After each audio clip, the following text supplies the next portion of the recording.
अभी दुनिया में लोग गुस्ताखियां कर रहे हैं, ठीक, हुजूर को गालियां दे रहे, उस दौर में भी दे रहे थे।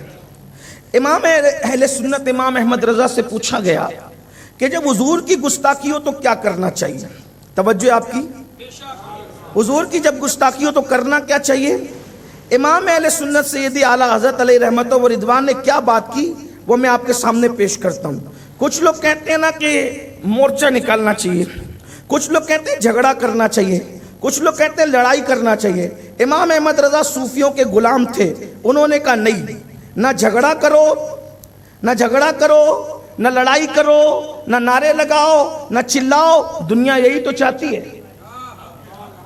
दुनिया यही तो चाहती है कि तुम रोडों पर आओ, फिर वो तुम्हारी क्लिपें बना करके दुनिया में वायरल करे, देखो ये दहशतगर्द है।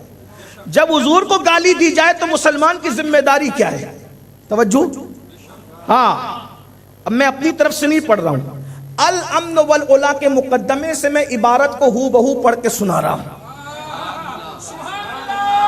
जब मेरे इमाम से पूछा गया जब हुजूर को गालियां दी जाए तो जिम्मेदारी क्या है, तो मेरे इमाम लिखते हैं, अब जरा गौर से सुनना, हम किसी के बहकावे में ना आए, करना क्या है वो देखो। हमारे इमाम ने कहा ना क्या करना है, कहते मुसलमान सही उल अकीदा उनकी तरफ इल्तिफात ही क्यों करें। ये इल्तिफात थोड़ा सा आपके लिए गैर मुल्तफत हो गया है, ठीक है, तो मैं उसको थोड़ा सा तालिब इल्म होने की हैसियत से अर्ज करता हूं। मुसलमान उनकी तरफ तवज्जो ही क्यों करे? कोई तवज्जो ना करो, क्यों? इसलिए कि कुत्ता इंसान को काटता है, इंसान कुत्ते को तो नहीं काटता ना, है? ऐसा होता है कि कुत्ते ने इंसान को काट लिया तो ये मैं अपनी तरफ से नहीं कर रहा हूं, ये भी अल्लामा जलालुद्दीन आरिफ रूमी ने लिखा है। इंसान को जब कुत्ते काटने लगे तो इंसान भी कुत्ते को काटेगा? नहीं, ऐसा नहीं होता। तो क्या जब कोई हुजूर को गाली दे तो मेरे इमाम कहते हैं सही उल अकीदा मुसलमान तवज्जो ही क्यों करे? तवज्जो करने की जरूरत नहीं। मतलब क्या? अगर क्लिप आ जाए तो ना सुनो ना उसको फॉरवर्ड करो। उस वक्त तो व्हाट्सएप नहीं था, लेकिन मैं आज के दौर के हिसाब से इसको समझा रहा हूं। सुनते ही क्यों हो? जितना वो वायरल नहीं करते उतना तो तुम वायरल करते हो। क्यों पगला रहे हो? क्यों नादान बन रहे हो? सुनो भी मत, सुनो भी मत। नहीं सुनना है, तवज्जो मत करो। कोई तवज्जो नहीं करना, सुनना नहीं, आगे बढ़ाना नहीं, अपनी मौत खुद मरेंगे। कोई तवज्जो नहीं। ये इमाम कह रहे हमारे एक सदी पहले, मुसलमान तवज्जो ही ना करें और फिर करें। ऐसों का इलाज क्या? उनका इलाज क्या है? अब इलाज बता रहे हैं, इलाज बता रहे हैं। ऐसों का इलाज ये हुजूर में खामोशी। ऐसों का इलाज क्या है? अगर वो गाली देने वाला सामने हो तो खामोशी, और गैर हाजिर हो तो फरामोशी। इसी को अहमद रजा कहते हैं।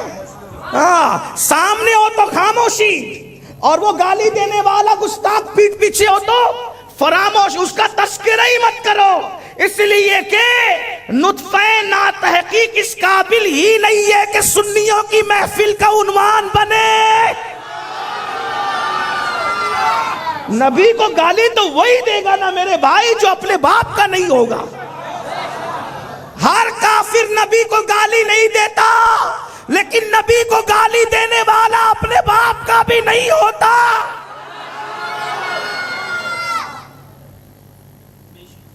सामने हो तो खामोशी, पीठ पीछे हो तो फरामोश। भूल जाओ, उनका जिक्र ही मत करो।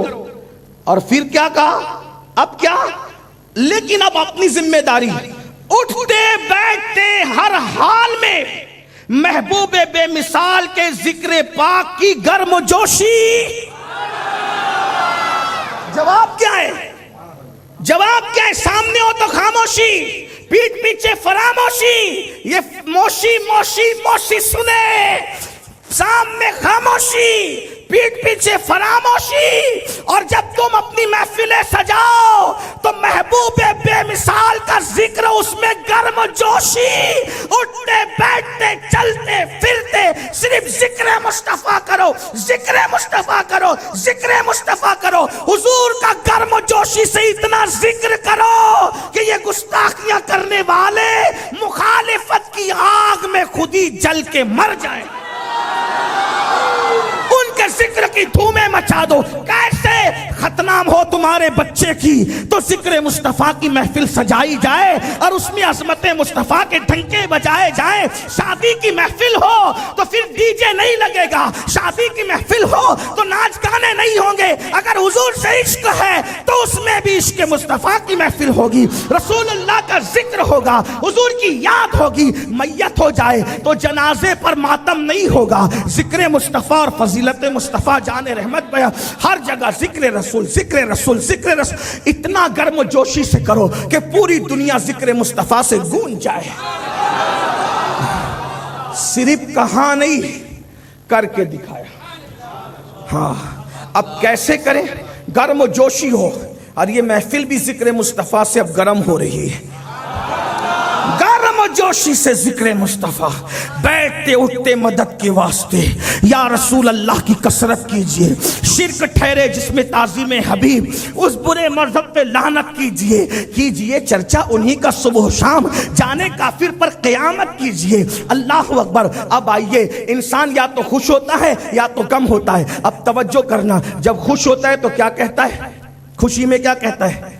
खुशी में जब आदमी होता है, हालांकि आपके यहाँ मुशायरे होते नहीं होते मुझे नहीं पता, लेकिन हमारी ज़मीन मुशायरों की ज़मीन है, इसलिए हमारे यहाँ जब लोग खुश होते हैं तो क्या कहते हैं? वाह वाह वाह। क्या कहते हैं? वाह वाह करते हैं। खुशी में क्या करता है इंसान? वाह वाह करते। अहमद रजा ऐसा कुछ इश्क़ रसूल था कि जब वो खुश होके वाह वाह भी करता तो ना शायरों के नाम पे करता, न पीरों के नाम पे करता, न फकीरों के नाम पे करता। वो ऐसा गैरतमंद आशिक था कि खुश होता तो वाह वाह भी करता तो आमिना के लाल के नाम पे करता। उसकी वाह वाह भी, तवज्जो कर, उसकी वाह वाह भी आमिना के लाल के नाम पे थी। किस शान से थी? जब वो वाह वाह कहना चाहता है तो कहता है, क्या ही ज़ौक़ अफ़ज़ा शफ़ाअत है तुम्हारी वाह वाह, कर्ज लेती है गुनाह परहेज़गारी वाह वाह। एक तरफ रोज़े का नूर, एक समत मिंबर की बहार, बीच में जन्नत की प्यारी प्यारी क्यारी वाह वाह, बीच में जन्नत की प्यारी प्यारी क्यारी वाह वाह। सदक़े इस इनाम के, कुर्बान इस इकराम के, हो रही है दोनों आलम में तुम्हारी।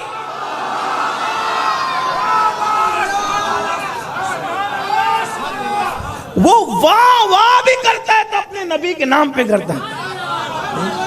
और क्या वाह वाह की, उसने नबी की वाह वाह की, पूरी दुनिया उसकी वाह वाह कर रही है।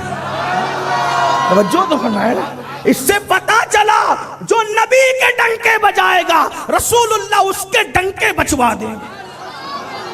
और कहते आखिरी में के पार है दिल भी ना निकला।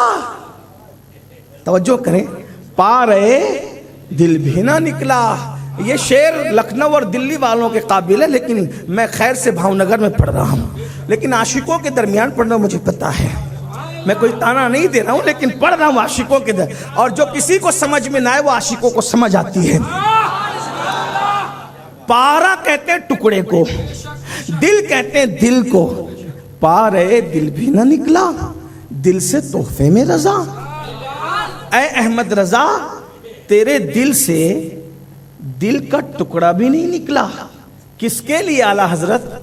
उन सगाने को से इतनी जान प्यारी वाह वाह। जो रसूलुल्लाह की चौखट पे बैठे हुए कुत्ते हैं, तूने उनको अपने दिल का टुकड़ा पेश नहीं किया। कुत्तों को टुकड़े फेंक कर देते हैं, लेकिन ये अहमद रजा है, कहता है नबी के दरवाजे पे बैठे हुए कुत्तों को रोटी के टुकड़े नहीं दिए जाते, दिल का टुकड़ा दिया जाता है। और वो भी फेंक कर नहीं, फेंक कर नहीं। है कुत्ता लेकिन बैठा यार की चौखट पे, तो फेंक के कैसे दे दे? तोहफे में, तोहफे में। और क्या दे? दिल का टुकड़ा।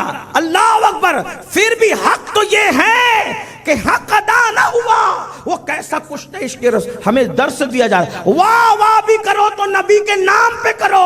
उसके बाद जब आदमी गमगीन होता है, किसी की मैयत होती है, किसी का इंतकाल होता है, तो वो क्या करता है? उसके नाम से रोता है, आंसू बहाता है, बिलखता है, आहे भरता है, आह आह आह करता है। लेकिन ये अहमद रजा है, छोटे भाई हसन बरेलवी का इंतकाल हुआ तो भाई का मरसिया नहीं लिखा, बल्कि कलम उठाया तो भी आह की तो नबी के नाम पे की। और किस शान से की? वो कहते हैं और बड़े मजे में कहते हैं आंखें रो रो के सुजाने वाले, जाने वाले नहीं आने वाले, वही धूम उनकी है माशाअल्लाह, मिट गए आप मिटाने वाले, हुस्न तेरा सा न देखा न सुना। कहते हैं अगले जमाने वाले, जगमगा उठी मेरी गौर की खाक, तेरे कुर्बान चमकने वाले। और क्यों रजा आज गली सुनी है, उठ मेरे धूम मचाने वाले। अहमद रजा, अहमद उसकी आदत ही है हुजूर का जिक्र करना।